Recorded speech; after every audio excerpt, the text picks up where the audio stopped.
Breaking news చూస్తున్నాం. తెలంగాణలో phone tapping case దర్యాప్తు విషయంలో సిట్ అధికారులు స్పీడ్ పెంచారు. తాజాగా మాజీ మంత్రి కేటీఆర్కు సిట్ నోటీసులు ఇచ్చింది.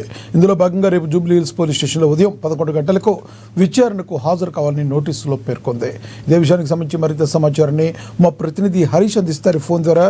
హరీష్, చెప్పండి, సిట్ దూకుడు పెంచింది అనుకోవచ్చా? కేటీఆర్ ఏ టైంకి హాజరయ్యే అవకాశం ఉంది రేపు? ఎస్ లక్ష్మణ, మీరు చెప్పినట్టుగా సిట్టు సంబంధించి కూడా దూకుడు పెంచిన పరిస్థితి అయితే కనిపిస్తా ఉంది. ప్రధానంగా మొన్నటి వరకు బాధితులకు సంబంధించి కూడా స్టేట్మెంట్ రికార్డ్ చేయడం జరిగింది. ఇప్పుడు వాళ్ళు ఇచ్చిన ఆధారంగా గత ప్రభుత్వంలో ఏదైతే అధికారులుగా పనిచేసిన మాజీ ఎస్ఐబి చీఫ్ ప్రభాకర్ రావు నుంచి కూడా శ్రవణ్ రావుతో పాటుగా ఈ కేసులో ఎవరెవరు ఇన్వాల్వ్మెంట్ ఉందో వాళ్ళందరికీ సంబంధించి కూడా స్టేట్మెంట్ రికార్డ్ ఆధారంగా ఇప్పుడు బీఆర్ఎస్ పార్టీ కీలక నేతలకు నోటీసులు సర్వ్ అవుతున్న నేపథ్యం అయితే కనిపిస్తా ఉంది. నిన్న మాజీ మంత్రి హరీష్ రావుకి సంబంధించి కూడా విచారణ చేశారు. సుదీర్ఘంగా 7 గంటల పాటు విచారణ చేసిన పరిస్థితి కావచ్చు.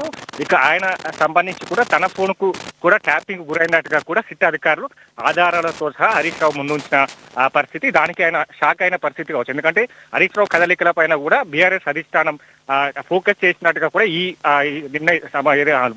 సిట్ అధికారులు హరీష్ రావు ముందు ఉంచిన ఆధారాలతో సహా ఆయనకు కూడా తెలిసిన పరిస్థితి అయితే ఉంది. రేపు సంబంధించి కూడా కీలక నేత మాజీ మంత్రి కేటీఆర్, మాజీ సీఎం కేసీఆర్ తనడు కేటీఆర్ కి కూడా సిట్ అధికారులు విచారణకు రావాలంటూ కూడా నోటీసులు సర్వ్ చేసిన నేపథ్యం ఉంది. రేపు ఉదయం 11 గంటలకు జూబ్లీహిల్స్ ఏసీపీ కార్యాలయంలో విచారణకు హాజరు కావాలంటూ కూడా నోటీసులు పంపడం జరిగింది.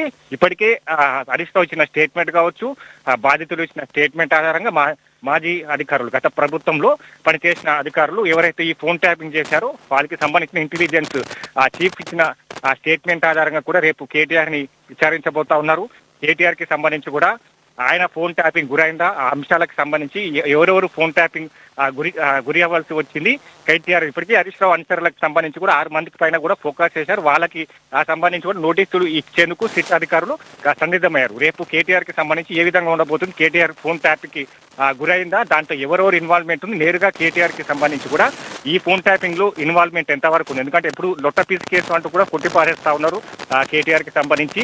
రేపు అధికారులు కేటీఆర్ ముందు ఏ విధంగా ఆధారాలు ముందుంచబోతున్నారు, ఏ విధమైన క్వశ్చన్స్ రైజ్ చేయబోతున్నారు, దీంట్లో మరికొంతమంది ఇన్వాల్వ్మెంట్ ఉంది కాబట్టి సిట్ అధికారులంతా దూకుడు పెంచిన నేపథ్యం అయితే కనిపిస్తుంది. ఈ కేసుకు సంబంధించి కూడా పోలీస్ స్టాప్ పెట్టే విధంగా కూడా త్వరలో దీన్ని క్లోజ్ చేయాలని చూస్తున్న నేపథ్యం అయితే కనిపిస్తా ఉంది. ఇప్పటికే బీఆర్ఎస్ అధినేతలకు కీలక నేతలకు నోటీసులు సర్వ్ అవుతా ఉన్నాయి. ఇక మరోసారి కీలక నేతకు కూడా నోటీసులు వెళ్లే అవకాశాలు అయితే కనిపిస్తా ఉన్నాయి అని చెప్పు లక్ష్మణ్.